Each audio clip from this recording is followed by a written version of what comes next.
안녕하세요. 오늘은 노사민정협의회에서 평택시의 노동과 고용에 관련된 문제를 가지고 지역에 있는 학생, 학부모, 기업 관계자, 학교 관계자와 전문가를 통해서 이야기를 듣고자 합니다.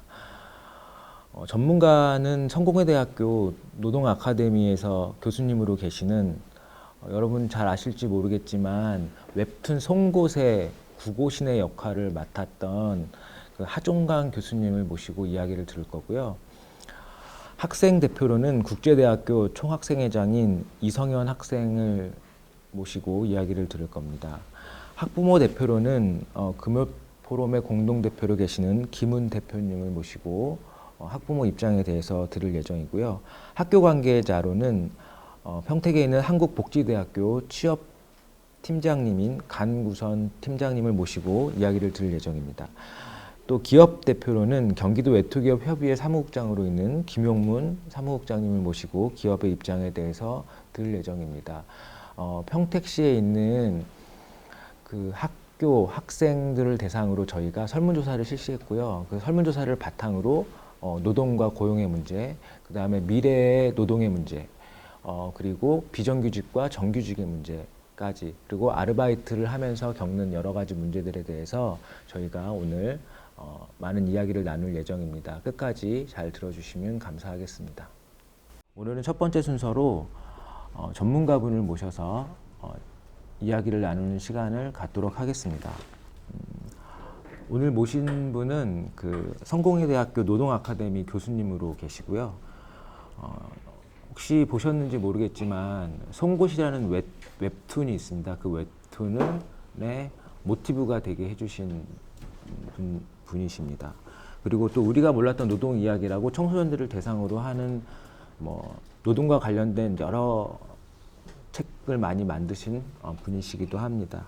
하종강 교수님 모시고 저희가 큰 주제로 5가지에 대한 주제를 가지고 이야기를 나눌 건데요. 그 내용들을 한번 하나하나 짚어가면서 이야기를 들어보도록 하겠습니다. 그래서 첫 번째는 저희가 이번에 설문조사를 한 결과 노동에 대한 기본적인 이해 문제에 대해서 설문조사를 했거든요. 그런데 노동자라는 말보다 근로자라는 말이 좋다는 대답이 91.6%가 나왔습니다. 학생의 경우. 학교 관계자도 84.9%가 나왔습니다.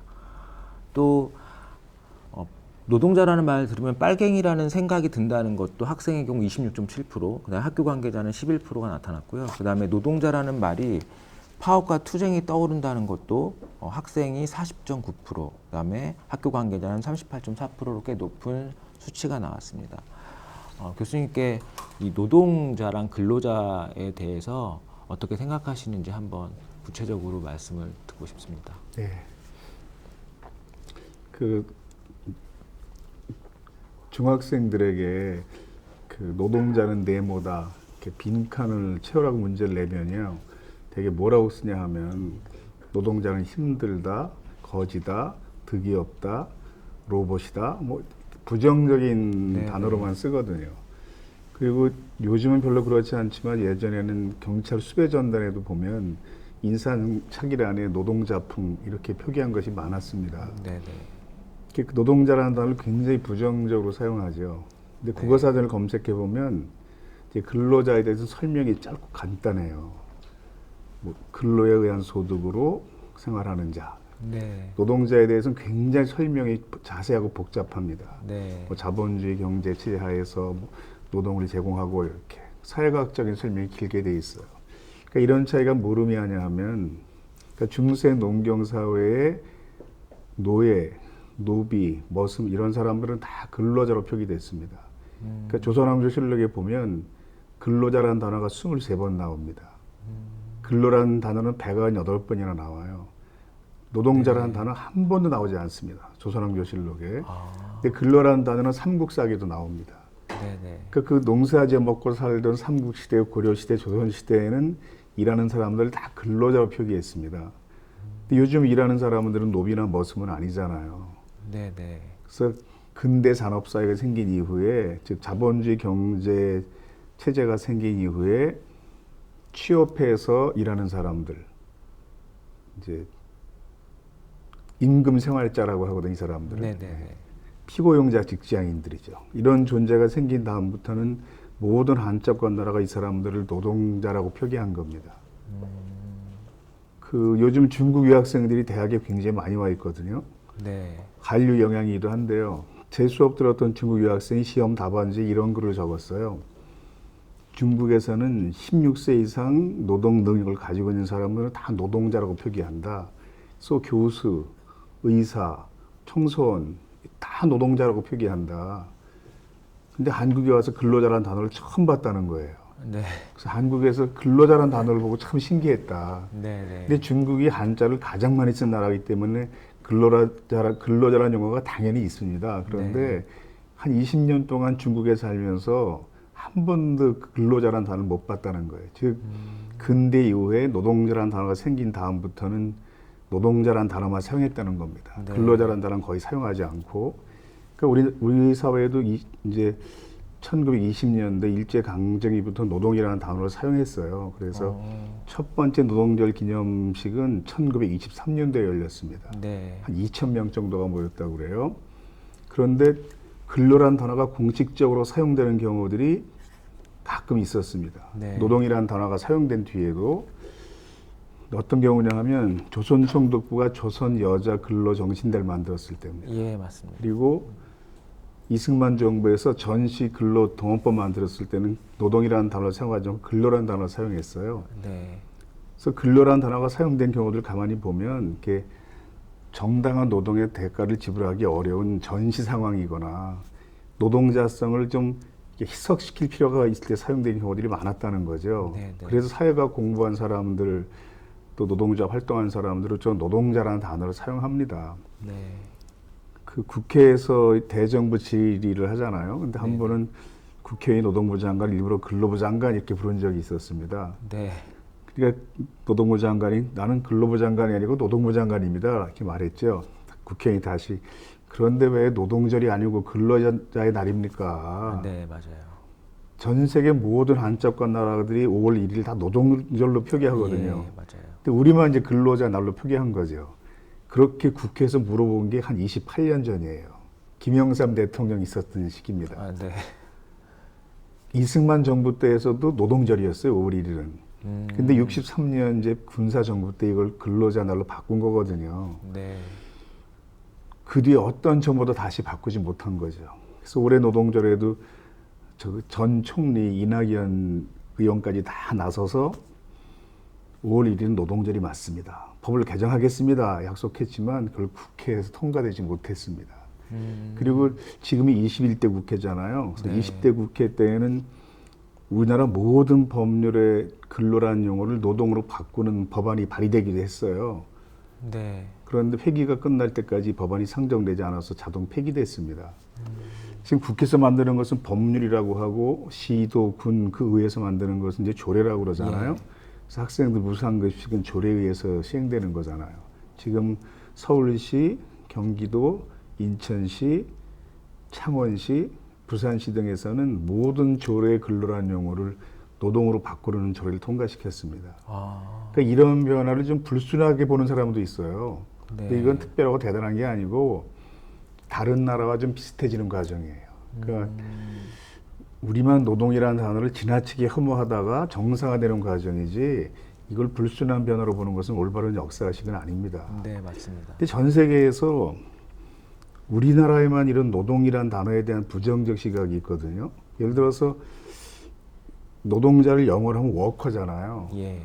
후진국이든 선진국이든 영어를 쓰는 나라에서는 상당히 직책이 높은 사람도 자기를 워커라고 생각하거든요.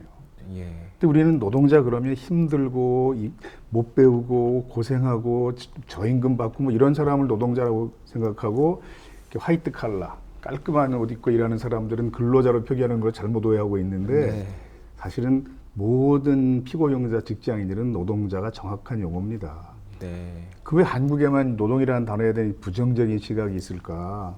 중요한 이유 중에 하나는 지금 전 세계에서 분단이라는 특별한 정치 상황이 70년 동안이나 지속된 나라는 우리나라밖에 없거든요. 네네. 근데 이북에 있는 집권 정당 명칭이 노동당이고 발행하는 맞아요. 신문도 노동신문이잖아요. 네, 네. 그러니까 우리 사회에는 일단 노동이라는 단어에 대한 극도의 이렇게 트라우마 같은 게 형성돼 있는 거죠. 그래서 두렵기도 하고 뭔가 좀 그래서 그 노동자 이런 단어가 익숙해지는 게 굉장히 쉽지 않은데 사회과학적으로는 노동자가 정확한 용어입니다. 그래서 다른 한자를 쓰는 나라들은 다 노동기준법이에요. 근데 우리는 네, 근로기준법으로 이제 도입을 한 거고 다른 나라들은 다 노동재해예요. 근데 네, 우리만 산업재해로 표기를 한 거고요. 다른 나라들은 다 노동안전보건법이에요. 근데 우리만 산업안전보건법이 된 거죠. 다른 나라들은 노동재보험이에요. 근데 우리만 산재보험이 된 거예요. 그러니까 노동이라는 단어를 적극적으로 회피하는 이런 특이한 현상이 한국에 있다. 이렇게 생각하면 좋겠습니다. 실제로 그렇다 하더라도, 그러니까 우리 여기 조사에서 나온 것처럼 일반 학생들이나 어른들도 이 노동이란 말 자체를 이렇게 기피하는 거나 싫어하거나, 예. 그러니까 우리는 노동이란 말 자체가 정당한 말이고 이 말을 쓰는 게 맞다고 뭐 과학적으로나 법률적으로 주장할 수 있지만 사람의 인식 속에는 그것이 그렇지 않게 조사가 나오잖아요. 네. 이런 걸 좀 바꾸기 위해서는 어떤 일을 하면 좋을까요? 일단 교육이 필요하고요. 네네. 지금 노동조합이라고 다 부르지 근로조합이라고 부르지는 않잖아요. 네, 맞습니다. 그 정부에도 부처 명칭을 보면요. 고용노동부예요. 네네. 고용근로부라고 표기하지 않거든요. 네네. 정부 산하기관도 다 보면 노동이라는 단어 사용합니다. 중앙노동위원회잖아요. 네, 맞아요. 노동연구원이잖아요. 네, 맞아요. 경기도에서 전국 최초로 노동자가 들어가는 과를 신설했잖아요. 네. 근로라고 명칭하지 않거든요. 그래서 정부도 품격 있는 곳에는 노동이라는 단어를 사용합니다. 네. 그래서 노동이라는 단어를 우리가 기피할 필요가 전혀 없다. 이렇게 인식할 필요가 있습니다. 그러면 결국 교육을 통해서만 좀 이게 바꿀 수 있다는 얘기신 거죠? 이제 학생들이니까 이제 교육이 가장 중요하다 이렇게 생각이 되는 거고요. 언론에서 일하는 사람들은 언론인들도 그걸 이제 노동이라는 단어를 이제 의도적으로 많이 사용할 필요가 있습니다. 요즘 그래서 뉴스 시간에 보면 아나운서나 기자들의 절반 이상은 노동절로 보도합니다. 근로자냐라고 이야기하는 언론인도 있지만, 근데 언론인들도 사실 학교에서 노동 문제 별로 배우지 못한 사람들이거든요. 그래서 자기가 있는 곳에서 이제 학부모님은 학부모님으로서, 교사는 교사로서, 학생은 학생으로서, 뭐 사회인은 사회인으로서, 활동가들은 활동가로서 자기가 처한 곳에서 정확한 노동자에 대한 인식을 이제 스스로 인식하고 사람들에게 전달하고 이런 노력들을 각자 하는 것이 중요하다고 봅니다. 그 저희가 조사한 결과를 보면은 노동이란 말 자체에 대해서 부정적이긴 한데 노동조합에 가입하고 싶은 것은 또 높게 나왔어요. 왜냐하면 노동조합에 가입하고 싶다는 건 학생 63%, 또 학교 관계자는 74%나 나왔고요. 그 다음에 너는 나중에 미래의 노동자가 될 거냐라고 하는 질문에도 뭐 72%, 86% 정도의 굉장히 높은 숫자가 나왔거든요. 노동이란 말 자체는 싫어하지만 자기가 노동자가 될 거고 나도 회사에 노동조합이 있으면 가입하고 싶어 하는 빈도수는 상당히 높은데 이런 약간 역전현상이라고 해야 되나요? 말과 어떤 자기가 하고 싶은 거하고 좀 다른. 그건 이제 노동조합에 가입하고 싶은가 이렇게 물어보면 노동조합에 가입해서 보호받고 싶어 하죠. 네네. 그런데 질문을 가입할 겁니까?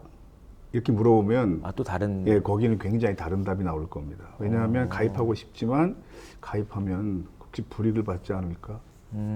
직장 상사에게 미움 사지 않을까? 노동조합, 그러니까 우리 사회에서 노동조합에 가입했다든가 노동자 간부로 뽑혔다든가 이런 얘기할 때 그걸 축하해 주는 사람은 없어요. 네, 뭐하러 그런 걸 했냐고 다 이렇게 얘기하지. 네. 그러니까 노동자에 필요한 것도 알고 노동조합에 가입하면 보호받는 것도 아는데 워낙 노동조합에 대해서 부정적인 시각도 실제로 다른 나라보다 노동자 활동을 많이 그동안 억압해 왔으니까 가입하고 싶다와 가입할 것이다 이건 좀 다른 문제입니다. 우리 사회에서는. 그러니까 가입하고 싶다고 답하는 사람은 굉장히 많지만 실제 가입할 것이다 이렇게 답하는 사람은 상당히 적을 거예요.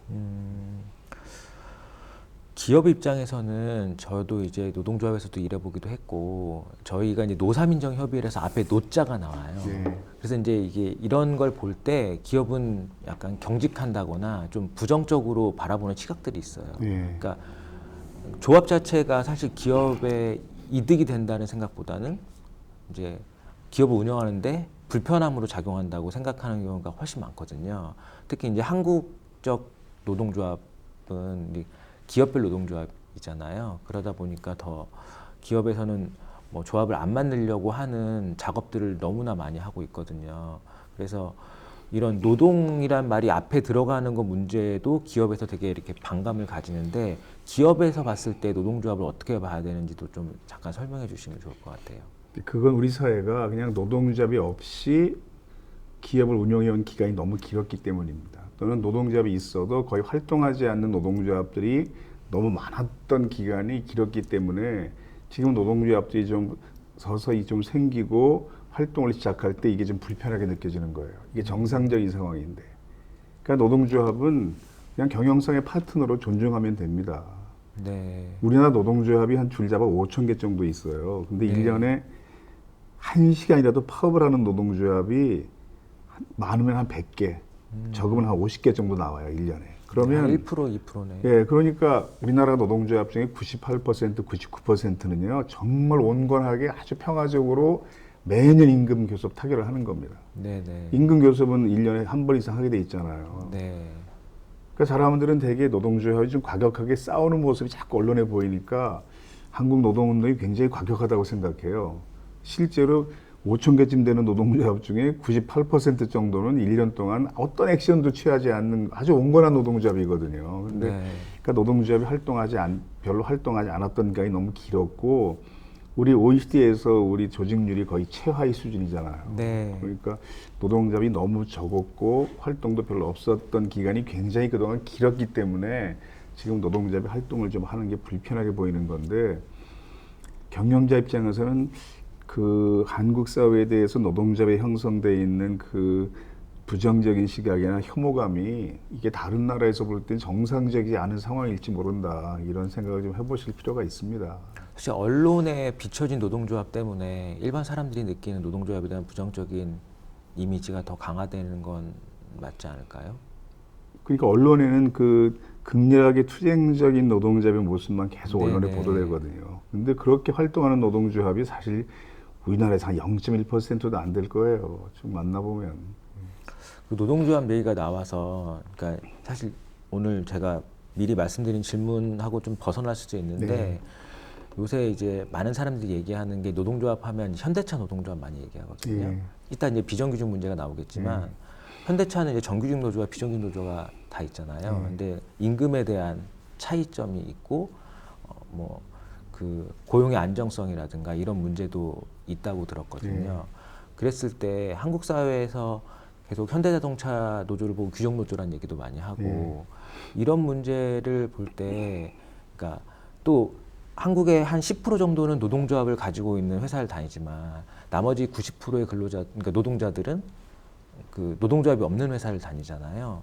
그랬을 경우에 이제 외국처럼, 그러니까 북유럽이나 이런 외국의 사례처럼 그러니까 노동조합에 가입되지 않은 사람들도 노동조합에 가입된 사람만큼의 어떠한 혜택을 누릴 수 있는 방법들을 찾는 노력들을 조합에서 좀 같이 해주면 좋을 것 같은데, 그러니까 이런 규정 노조라고 불리지 않고 좀 그 노동조합이 없는 노동자들도 챙겨줄 수 있는 그런 조합 문화 같은 것들이 좀 우리나라에서 좀 많이 생겨나면 어떨까 하는 생각이 들거든요. 물론 이제 그 노동조합들이 이제 대기업 정규직 노동조합들이 자신들의 이익만 챙길 것이 아니라 보다 열악한 중소영세 하청업체 또는 비정 노동자의 권리를 위한 투쟁도 같이 해야 한다 이런 주장을 많이 하잖아요. 근데 이게 실제 쉽진 않아요.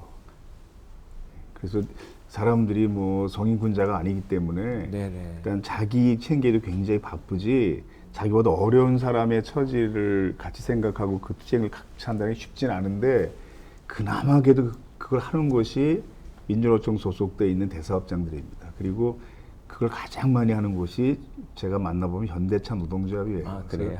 왜냐하면 현대차 노동조합은 정규직 노동조합 간부들 중에 비정규직 투쟁을 하다가 해고된 사람들이 있습니다. 이런 사업장은 없거든요.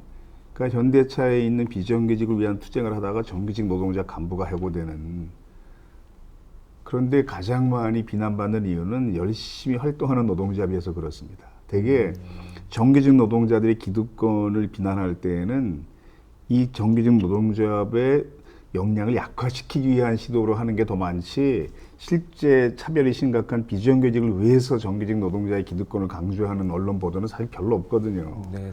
근데 현대차는 활동을 굉장히 많이 하니까 활동할 때마다 이렇게 임금 많이 받는 사람들이 더 달라고 하면 되겠냐, 이런 짝을 받는 겁니다. 근데 실제 귀족 노동자들은, 귀족 노조는 내가 회사 이름을 말할 수 없어서 그런데 네. 그 석유 만드는 회사들이 있어요. 거기 네네네. 노동자들은 현대차보다 훨씬 임금이 높습니다. 그리고 제조업체 생산직 노동자들은 거의 다 골프 치고, 노동자 간부들이 골프채 항상 차에 싣고 다니도 전혀 그게 흉이 아니고, 그리고 통신회사들, 휴대폰 통신회사들 있잖아요. 네네네. 그런 회사들 노동조합은 정말 현대차보다 훨씬 더 임금 많이 받습니다. 근데 거긴 귀족 노동자라고 비난받은 적이 없어요. 거의 싸우지 않기 때문에 욕먹을 일이 없는 거죠. 그래서 우리가 대기업 정규직 노동자들이 비정규 투쟁을 같이 해줘야 하는 건 상당히 옳은데, 지금보다 더 잘해야지요. 근데 대개 그 비난받는 노동자들이 그나마 그런 투쟁을 하고 있다. 비정규 유한 활동을 많이 하고 있는 노동자들이다, 이렇게 알 필요가 있고요. 그 미국 오바마 대통령이었을 때 한 연설 중에 보면 그런 내용이 있어요. 누군가 당신을 도와주기를 바라십니까? 그럼 노동조합에 가입하십시오. 네네. 내가 만약 노동자라면 맞아요. 네, 교수님 노동조합에 책에 가입할 읽었던 것 겁니다. 같아요. 예. 그리고 내가 여러 나라를 다녀보니까 노동자 활동이 활발한 나라와 억압한 나라들은 이런 차이들이 있더라, 뭐 이런 연설한 적이 있거든요. 근데 그 뒤에 뭐라고 그랬냐 하면, 브래디에게 노조가 필요했다면 여러분도 필요한 겁니다, 이렇게 말한 게 있어요. 근데 브래디가 누구냐 하면 그 프로 미식축구 쿼터백 선수인데 1년 소득이 우리나라 돈은 한 500억 원쯤 버는 사람이에요. 근데 네. 노동조합원이거든요. 그 미국 스포츠 프로 선수들 다 노조에 가입해 있으니까 1년에 500억 버는 사람이 자기를 노동자로 생각하고 노동자 도움을 받고 있다. 그 사람이 노동자면 당신도 노동자인 겁니다. 연봉 좀 많다고 노동자 필요 없는 귀족 노동자는 이건 올바른 시각이 아닙니다, 이런 뜻이에요. 이게 철저한 자본주의 시장 경제 사회인 미국에서 노동자를 바라보는 시각이에요.